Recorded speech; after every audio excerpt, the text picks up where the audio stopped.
Modi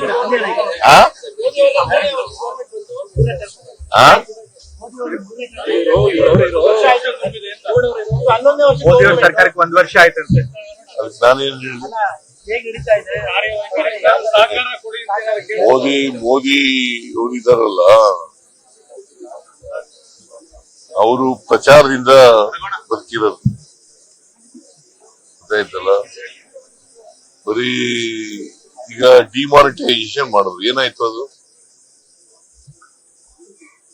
demonetisation ಏನಾಯ್ತು? ಯಾರಿಗ ಅನುಕೂಲ ಆಯ್ತು? ಅಚ್ಚಾ ದಿನ ಆಯಗ ಅಂತಂದ್ರು, ಏನಾಯ್ತು?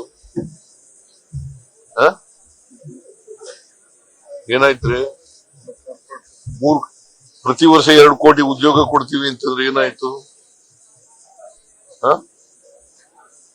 ಸರ್ಕಾರಿ ಕಂಪನಿಗಳು ಏನಾಯ್ತಪ್ಪ? ಆಮೇಲೆ ರೈತರದು ಎಲ್ಲ ಸಮಸ್ಯೆಗಳನ್ನ ಬಗೆಹರಿಸ್ತೀವಿ ಅಂತಂದ್ರೆ ಏನ್ ಮಾಡಿದ್ರು? ಯಾಕೆ ಚಳವಳಿ ಮಾಡಿದ್ರು 1 ವರ್ಷ ರೈತರು ದಿಲ್ಲಿನಲ್ಲಿ?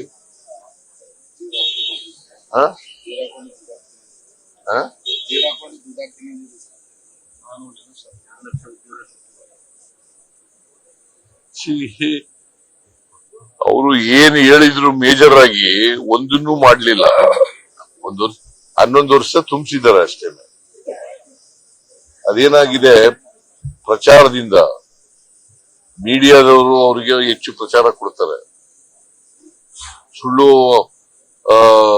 ವಿಚಾರಗಳನ್ನ ಹೇಳ್ತಾರೆ. ಈಗ ನಾವು ಗ್ಯಾರಂಟಿ ಯೋಜನೆಗಳನ್ನು ಘೋಷಣೆ ಮಾಡಿದಾಗ ಮಾಡಕ್ಕಾಗಲ್ಲ, ರಾಜ್ಯ ಸರ್ಕಾರಗಳು ದಿವಾಳಿ ಆಗ್ತವೆ ಅಂತಂದ್ರು, ಅದನ್ನೇ ಕಾಪಿ ಮಾಡ್ಬಿಟ್ರು. ಕಾಪಿ ಮಾಡಿದ್ರು ಇಲ್ಲ? ಮಧ್ಯಪ್ರದೇಶದಲ್ಲಿ ಏನ್ ಮಾಡಿದ್ರು? ರಾಜಸ್ಥಾನದಲ್ಲಿ ಏನ್ ಮಾಡಿದ್ರು? ಯುಪಿನಲ್ಲಿ ಏನ್ ಮಾಡಿದ್ರು? ಡೆಲ್ಲಿನಲ್ಲಿ ಏನ್ ಮಾಡಿದ್ರು?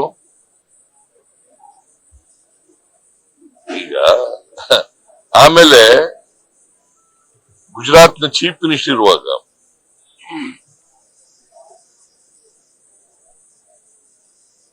ಡೆವಲ್ಯೂಷನ್ ಆಫ್ ಟ್ಯಾಕ್ಸಸ್ ನಲ್ಲಿ 50% ಬರಬೇಕು ಅಂತ ಹೇಳಿದ್ರು. ಇವರೇ ಪ್ರೈಮ್ ಮಿನಿಸ್ಟರ್ ಆದ್ರೂ ಏನ್ ಮಾಡಿದ್ರು?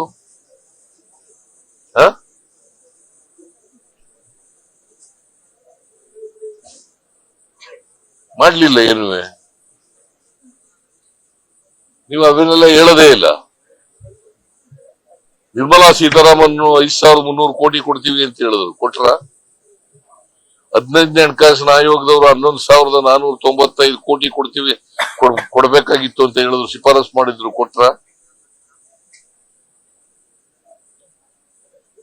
ಇದೆಲ್ಲ ಮೇಜರ್ ಅಲ್ವಾ? ಕರ್ನಾಟಕಕ್ಕೆ ಅನ್ಯಾಯ ಆಗ್ತಾ ಇದೆ. ಬಿಜೆಪಿ ಅವರು ಇದನ್ನೆಲ್ಲ ಕೇಳಿ ಅಂತಂದ್ರೆ ಇಲ್ಲಿ ಸುಳ್ಳ ಜನಗಳಿಗೆ ಸುಳ್ಳನ್ನ ಇಟ್ಟು ಅಪಪ್ರಚಾರ ಮಾಡ್ತಾ ಇದಾರೆ.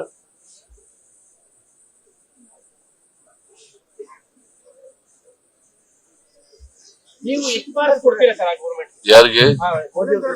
0.